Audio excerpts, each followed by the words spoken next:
నమస్కారం friends. ICC women's టీ20 world cup 2026లో భారత మహిళల జట్టు అద్భుతమైన ఆట తీరుతో గ్రాండ్ గా బోనీ కొట్టింది. టోర్నమెంట్ లో ఆడిన మొదటి మ్యాచ్ లోనే చిరకాల ప్రత్యర్థి పాకిస్తాన్ పై ఘన విజయం సాధించి టీమిండియా విజయభేరి మోగించింది.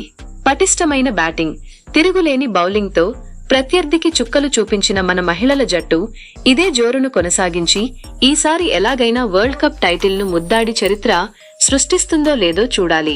ఈ అద్భుతమైన మ్యాచ్ లో టాస్ గెలిచిన భారత కెప్టెన్ హర్మన్ ప్రీత్ కౌర్ ముందుగా బ్యాటింగ్ ఎంచుకుంది. మొదట బ్యాటింగ్ చేసిన భారత జట్టుకు ప్రారంభంలోనే గట్టి షాక్ తగిలింది. భారత్ త్వరగా 2 వికెట్లు కోల్పోయి కష్టాల్లో పడిన దశలో కెప్టెన్ హర్మన్ ప్రీత్ కౌర్ మరియు వైస్ కెప్టెన్ స్మృతి మంధానా కలిసి ఇన్నింగ్స్ ను అద్భుతంగా నిలబెట్టారు.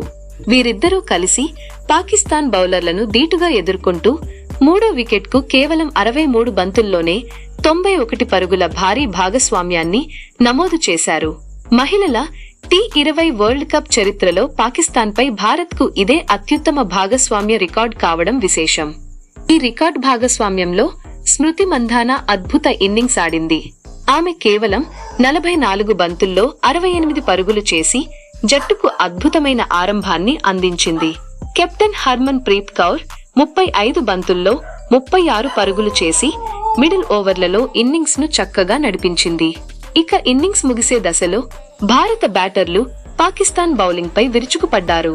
ముఖ్యంగా మ్యాచ్ 19వ ఓవర్లో రిచా ఘోష్, దీప్తి శర్మ కలిసి ఏకంగా 23 పరుగులు రాబట్టి ఇన్నింగ్స్ స్వరూపాన్ని మార్చేశారు.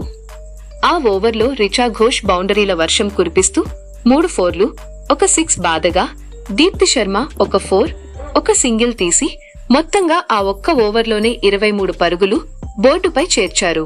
చివరి ఓవర్లలో రిచా ఘోష్ అలా దూకుడుగా ఆడుతూ కేవలం 17 బంతుల్లో 34 పరుగులు సాధించింది. దీప్తి శర్మ 9 బంతుల్లో 12 పరుగులు చేసి నాటౌట్ గా నిలిచింది. ఈ విధంగా భారత జట్టు నిర్ణీత 20 ఓవర్లలో 6 వికెట్ల నష్టానికి 170 పరుగుల భారీ స్కోరు నమోదు చేసింది. పాకిస్తాన్ బౌలర్లలో ఫాతిమా సనా 4 ఓవర్లలో 33 పరుగులు ఇచ్చి 2 వికెట్లు తీసింది. సాదియా ఇక్బాల్ 4 ఓవర్లలో 41 పరుగులు ఇచ్చి 2 వికెట్లు పడగొట్టింది. షమీం 4 ఓవర్లలో 30 పరుగులు ఇచ్చి 1 వికెట్ సాధించింది. తాస్మియా రుబాబ్ 4 ఓవర్లలో 41 పరుగులు ఇచ్చి 1 వికెట్ తీసింది. ఇక 171 పరుగుల భారీ లక్ష్యంతో బరిలోకి దిగిన పాకిస్తాన్ ఇన్నింగ్స్ ను చాలా దూకుడుగా ఆరంభించింది. అయితే దీప్తి శర్మ బంతిని తన చేతిలోకి తీసుకున్న తర్వాత కథ పూర్తిగా మారిపోయింది. ఆమె వికెట్లు తీయడం మొదలుపెట్టడంతో పాకిస్తాన్ బ్యాటర్లు ఒత్తిడికి లోనయ్యారు. పాకిస్తాన్ బ్యాటింగ్ లో మునీబా అలీ 35 బంతుల్లో 41 పరుగులు చేసి టాప్ స్కోరర్ గా నిలిచింది. ఆలియా రియాజ్ 17 బంతుల్లో 18 పరుగులు చేసింది. జాఫర్ 8 బంతుల్లో 12 పరుగులు సాధించింది. కునోజా 9 బంతుల్లో 12 పరుగులు చేసింది. మిగతా బ్యాటర్లు ఎవరూ భారత బౌలింగ్ ను ఎదుర్కోలేకపోయారు. పాకిస్తాన్ ఇన్నింగ్స్ చివరి దశకు వచ్చేసరికి దీప్తి శర్మ తన బౌలింగ్ తో పెను సంచలనం సృష్టించింది. 17వ ఓవర్లో బౌలింగ్ కు వచ్చిన దీప్తి శర్మ ఆ ఒక్క ఓవర్లోనే 3 వికెట్లు పడగొట్టి పాకిస్తాన్ కథ ముగించింది. ఒకే ఓవర్లో 3 వికెట్లు తీసి పాకిస్తాన్ ను ఆలౌట్ చేయడమే కాకుండా తన కెరీర్ లో అద్భుతమైన 5 వికెట్ల ప్రదర్శనను నమోదు చేసింది. దీంతో పాకిస్తాన్ జట్టు కేవలం 17 ఓవర్లలో 106 పరుగులకే కుప్పకూలింది. మొత్తంగా ఈ మ్యాచ్ లో దీప్తి శర్మ అద్భుతంగా బౌలింగ్ చేసి 4 ఓవర్లలో కేవలం 10 పరుగులు మాత్రమే ఇచ్చి 5 వికెట్లు తీసింది. ఈ అద్భుత ప్రదర్శనతో దీప్తి శర్మ అంతర్జాతీయ క్రికెట్ లో ఒక అరుదైన మైలురాయిని అందుకుంది. ఇంటర్నేషనల్ క్రికెట్ లో 350 వికెట్లు తీసిన బౌలర్ గా ఆమె సరికొత్త రికార్డు సృష్టించింది.